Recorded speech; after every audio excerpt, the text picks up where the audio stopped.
hay khắc mai phụ bằng mà nè rồi mẹ hao tiền mà cái sum bắn ra xe mẹ mà mang tôi cầm những thùng mà sao sẽ qua rồiจะคมเสียจะคมเอาเราจะไงจะคมเสียฮันไม่จะคมเสียแม่ไม่ชินเอาเดี๋ยววันเราจะคมเสียก็ตั้งจอไม่ได้เลยเสียจะคมเสีย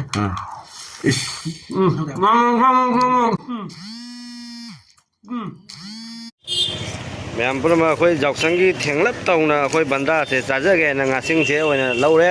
แม่งากี่บาทนี้สิกะวันนี้ไหลเสียงาเงี้ยก็อีเสียTanggu manggu kia ngang ni ngang se kak pahi dah itu khang ni tahu je mana antara tanggu manggu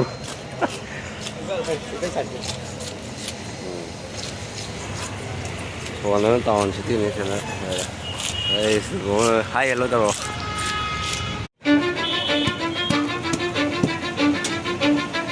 Cause I don't give a fuck what you say. Yeah, I'ma do shit my way. Mẹ em mà khơi gì dọc sang cái bắn ra ní tàu xe co thieng lấp na mẹ em mà tí lùi đâm vào đây ở đâu bộ khơi ngày xí đi thieng lấp na khơi xuống ngao nè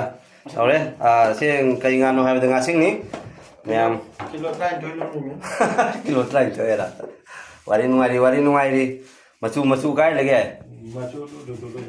mà chú thari ada xe location xe mà đây ní iman nó phải room đây ngã xí xe chú xe mà chú hấp ó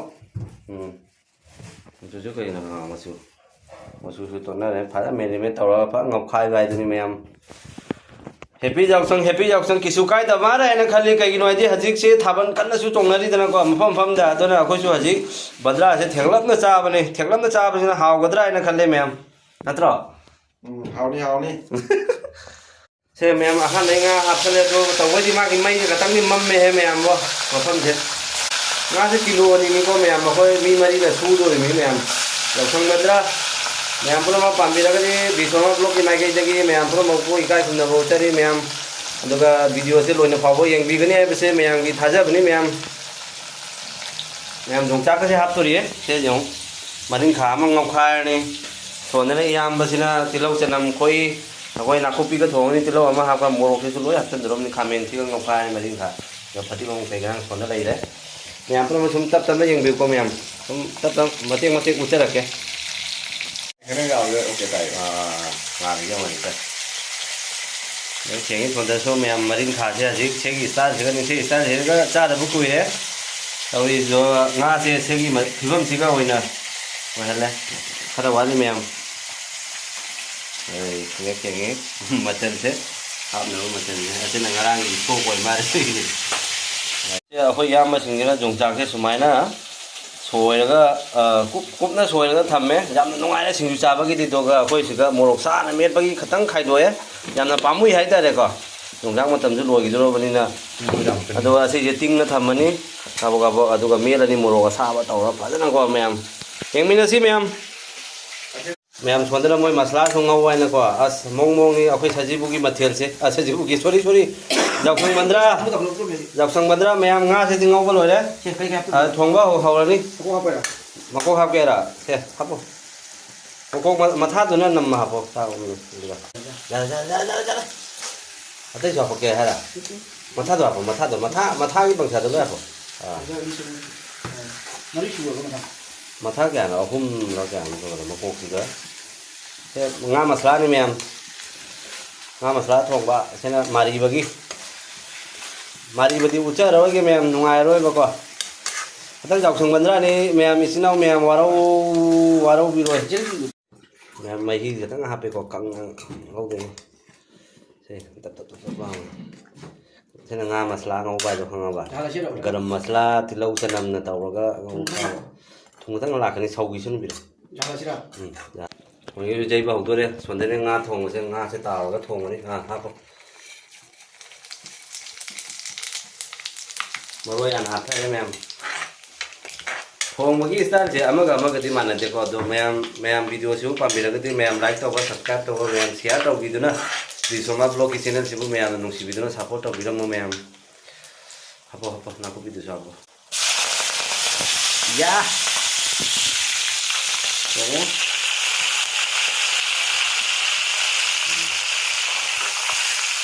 ko ye thiang am na jaw sang bandra ne ko tau je ko mem ok. Sama bos ya?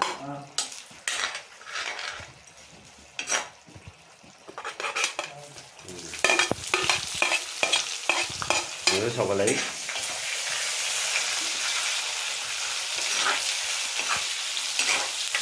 ꯃꯌꯥꯝꯁꯦ ꯀꯔꯤ ꯄꯇꯥ ꯈꯔ ꯍꯥꯞꯄꯦ ꯃꯌꯥꯝꯁꯦ ꯀꯔꯤ ꯄꯇꯥ ꯃꯁꯂꯥꯁꯤꯗꯀꯣ ꯉꯥꯇꯣꯏ ꯅꯠꯇꯦꯍꯦ ꯃꯁꯂꯥ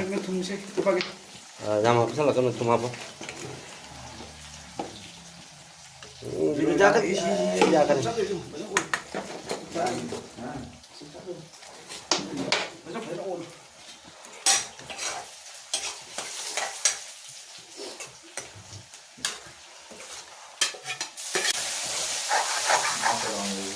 Thế thì mình ngao masala sẽ lùi đấy, thật đi qua mà hấp cái lùi đấy nè. Mình có lùi cho hấp mình ngắt thùng cái gì? Không chắc cho hấp đấy. Maki lùm cho cả tất lên mâm đi con mình. Mấy người nó thấy là cái bụng này sao mà? Mình ngao cái masala thùng sẽ lùi đấy. Ngao cái masala. Masala thùng có lồi nga masala, còn đây là macam cái cái happy, matang chúng tập tận nó miam jeng mình nasi, miam pun mà full jeng view video thế, macu, nó macu lại, moro macu ba, katang awal ini katang happy,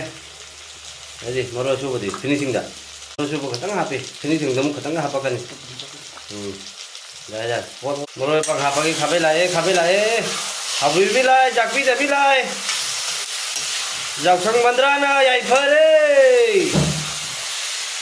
Jak sang bandra, kau ini thenglat na tau, thenglat na cha apa sih na hau tu ni memang. Jak sang bandra na, yai phare, rau atau kau thong mana memang. Ngai thế này đấy. Còn đây ngai masala thong đâu cha ra bên ní. Mà chú chú phật đấy. Mà chú chú phật đấy memang. Katang cái sau cái ngai sẽ apa ni kau memang. Apa khangau dre na pan thok salu bada seni da myam ma chu chu pa phajare myam hawdra hawroidra comment da tak tak hai bi ro myam awni sonde chu law rei myam khatang diwali phut ka daba myam seni finishing da na se phati khom cha pani myam saure phajna khanau se jotha ge myam warau bi ganu sakmai di ula ro khoi mi mari khaktani ma'am से ना मसला नहीं south की style करी पता का option लगा तो जबनी मैम हैप्पी जाउसंग हैप्पी बंद्रा दरे फिनिशिंग जो लो दरे दोगा से जी उलके को मैम 1 2 3 ओइ मा नहीं रे हे हांगदोर पदा मनम से वा लाउ रे मैम जेंग भी nga thong से मैम nga thong से nga मसला से लो गे बनी अदुगा से ना nga तारो thong दो मैम ओके ला टिपी जिंग नि आखो की बंद्रा से वो फर्स्ट चादर है फर्स्ट चार नहीं है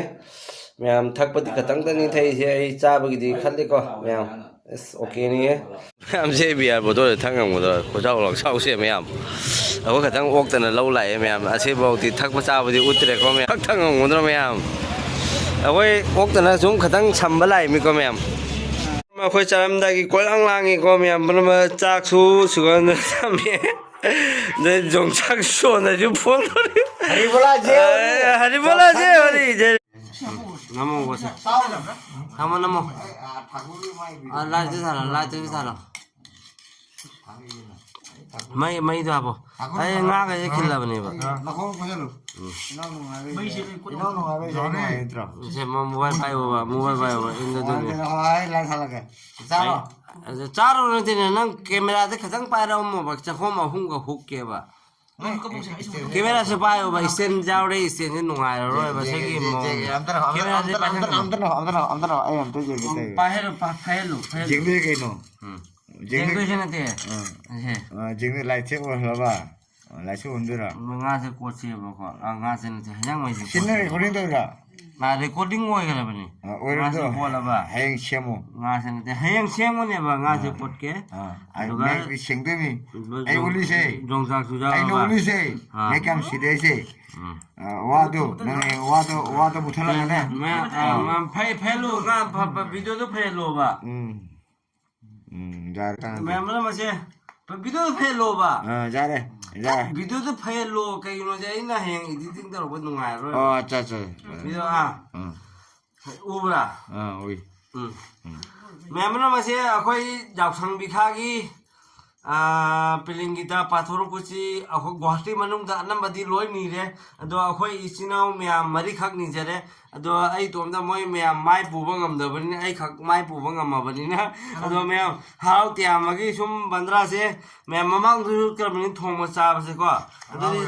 ꯆꯥꯛꯈꯣꯝꯁꯦ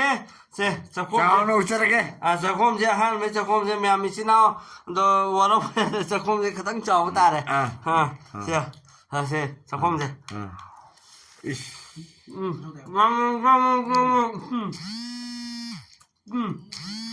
ꯚꯤꯗꯤꯑꯣꯁꯦ ꯀꯦꯃꯦꯔꯥꯁꯦ ꯄꯥꯏꯅꯤꯡꯉꯥꯏ ꯂꯩꯇꯕꯅꯤꯅ ꯑꯩ ꯑꯣꯏꯅ ꯁꯨꯝ ꯅꯝꯖꯔꯦꯀꯣ ꯃꯌꯥꯝ ꯐꯅ ꯍꯥꯎꯔꯦꯕꯣ ꯑꯁꯦꯡꯕꯕꯨ ꯃꯌꯦꯛ ꯁꯦꯡꯅ ꯍꯥꯎꯔꯦ ꯀꯩꯒꯤꯅꯣ ꯍꯥꯏꯗꯤ ꯑꯩꯈꯣꯏ ꯃꯊꯦꯜ ꯃꯔꯥꯡꯗꯤ ꯃꯔꯥꯡ ꯀꯥꯏꯅ ꯌꯥꯎꯗꯦ ꯁꯤꯡꯖꯨꯒꯨꯝꯕ ꯑꯃ ꯀꯩꯀꯩ ꯌꯥꯎꯖꯗ꯭ꯔꯦ ꯑꯗꯣ ꯑꯁ ꯌꯥꯎꯔꯦ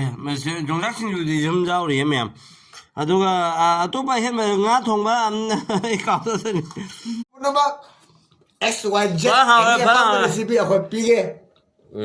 ꯕꯤꯁꯃꯥ ꯕ꯭ꯂꯣꯛ ꯄꯤꯒꯦ ꯆꯤꯟꯊꯤ ꯍꯥꯏꯅꯤꯀꯣ ꯖꯥꯎꯁꯟꯒꯤ ꯕꯟꯗꯥꯁꯦ ꯃꯩ ꯆꯥꯔꯦ ꯃꯩ ꯆꯠꯂꯦ ꯐꯌꯥꯝ ꯃꯩ ꯆꯠꯂꯦ ꯐꯅ ꯖꯥꯎꯁꯟꯒꯤ ꯃꯇꯥꯡꯁꯦ ꯑꯩꯅ ꯄꯣꯂꯣꯏ ꯈꯣꯝꯃꯦ ꯃꯌꯥꯝ ꯉꯥ ꯃꯃꯩꯁꯤꯅ ꯃꯔꯨꯅꯤ ꯉꯥ ꯃꯃꯩꯁꯤꯅ ꯄ꯭ꯔꯨꯞꯅꯤ ꯃꯌꯥꯝ ꯐꯖꯅ ꯍꯥꯎꯔꯦ ꯇꯁꯦꯡꯅ ꯍꯥꯎꯔꯦ ꯐꯅ ꯆꯤꯟꯊꯤ ꯍꯥꯏꯅꯤꯌꯦ